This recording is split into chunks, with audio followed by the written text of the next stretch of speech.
आज हम पढ़ेंगे परीक्षा में अच्छे अंक लाने के संबंध में, अर्थात परीक्षा में अच्छा अंक कैसे लाया जाए इसके संबंध में आज हम पढ़ेंगे। शीर्षक है परीक्षा में अच्छे अंक कैसे लाएं।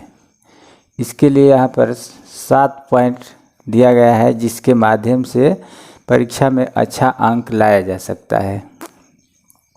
पहला है शुभारंभ शुद्ध एवं अच्छी हैंडराइटिंग से करें। मतलब सबसे शुरुआत जब करना है लिखना, जैसे roll number, roll code, registration number, संकाय, सब्जेक्ट वगैरह सब लिखना रहता है, उसको शुद्ध और अच्छी तरह से हैंडराइटिंग बना करके, अक्षर बना करके लिखना चाहिए, जिससे देखने वाला जो एग्जामिनर होगा वो देखेगा तो समझेगा कि नहीं अच्छा विद्यार्थी है। उसी हेडिंग से ही पता चल जाता है कि विद्यार्थी कैसा है। इसके बाद अगला है चौथाई छोड़कर लिखें।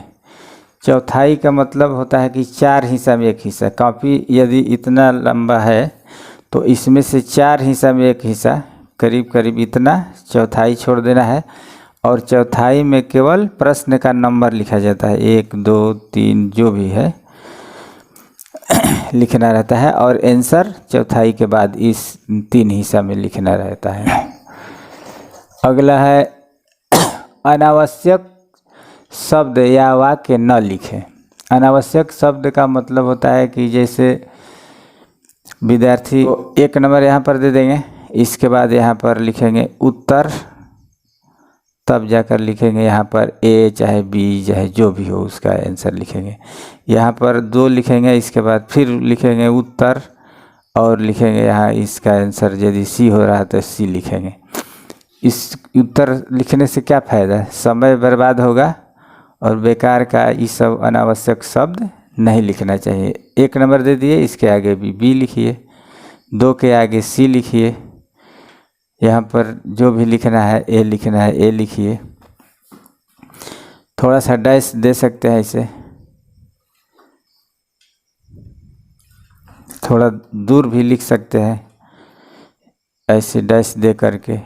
बी, यहाँ पर सी, यहाँ पर जो भी लिखना है ए, ऐसे इस तरह से शॉर्टकट में लिखना है। जितना कम समय में लिखा जाए उस पर ध्यान देना है, इसलिए कि सभी प्रश्नों का उत्तर देना है।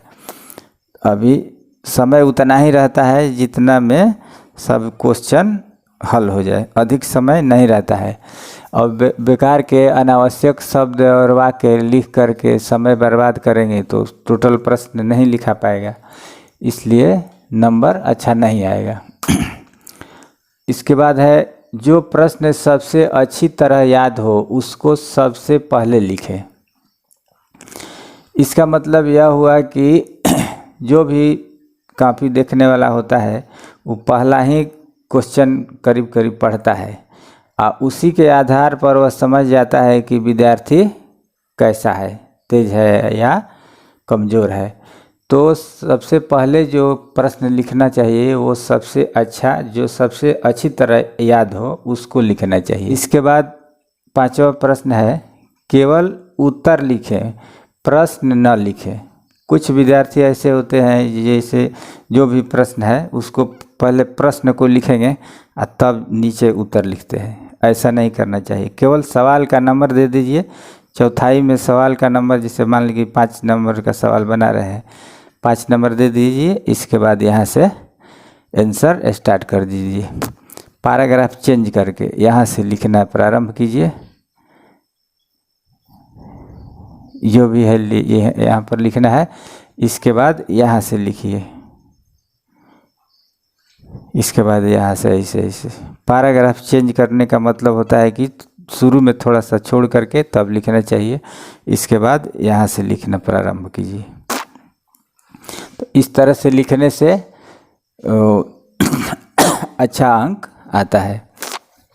इसके बाद सभी प्रश्नों का उत्तर लिखें।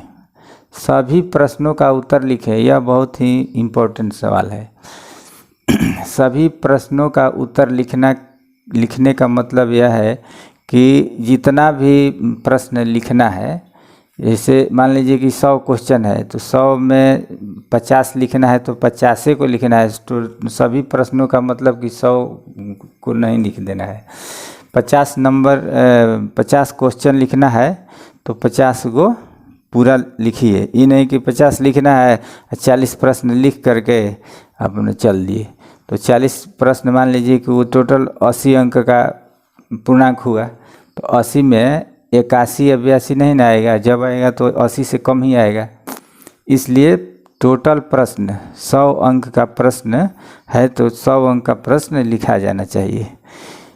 हाँ, अब कहेंगे कि याद है नहीं है, तो जो भी याद है पहले सबसे पहले लिखिए, इसके बाद जितना कम याद है धीरे धीरे बाद में लिखिए। कुछ ऐसा प्रश्न है कि नहीं याद है, उसको भी इधर से गलती सही जो भी है कुछ न कुछ उस प्रश्न में लिखिए, उसको छोड़ना नहीं है। टोटल प्रश्न लिखा जाना चाहिए, गलती लिखिए या सही लिखिए। दूसरे प्रश्न का भी उत्तर लिखिए, मगर लिखिए ज़रूर, कोई भी प्रश्न छूटना नहीं चाहिए। इसके बाद एक और बात है कि जैसे वैकल्पिक जो प्रश्न होता है, वस्तुनिष्ठ प्रश्न जिसमें 4 ऑप्शन दिए रहते हैं, उसमें से परीक्षा में 100 अंक का दे रहा है, 100 क्वेश्चन, और 100 में से किसी 50 का आंसर देना है। तो यह नहीं है कि इकुराहे से 1, 2, 3, 4 और 50 तक आंसर देना है, नहीं, 100 में से जो भी याद है उसको लिखना है। जैसे मान लीजिए कि 1 नंबर का सवाल याद है, इसको लिख दिए, इसका आंसर है बी। 2 नंबर का सवाल नहीं याद है, इसको नहीं लिखेंगे। 3 नंबर का सवाल लिखेंगे, 3 नंबर दे करके 3 का आंसर मान लीजिए कि ए है, ए लिख दिए। इसके बाद हमको 5 नंबर वाला सवाल याद है, इसका आंसर है सी, ऐसे लिखते जाएंगे।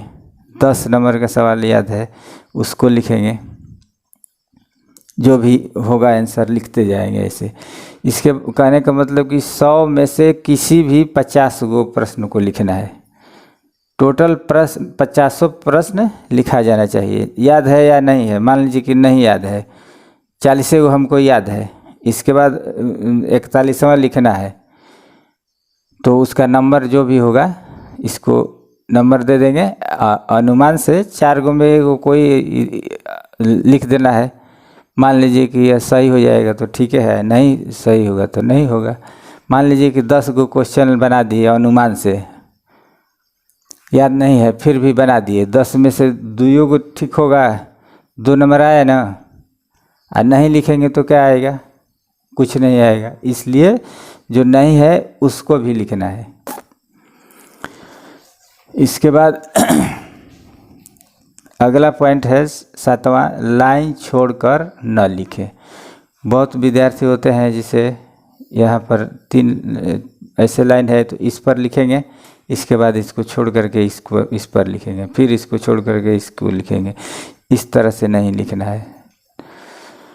इस तरह से ये जो 7 पॉइंट है, इस 7 पॉइंट को यदि अच्छी तरह से ध्यान दिया जाए तो कमज़ोर विद्यार्थी भी 75% से ऊपर नंबर ला सकता है।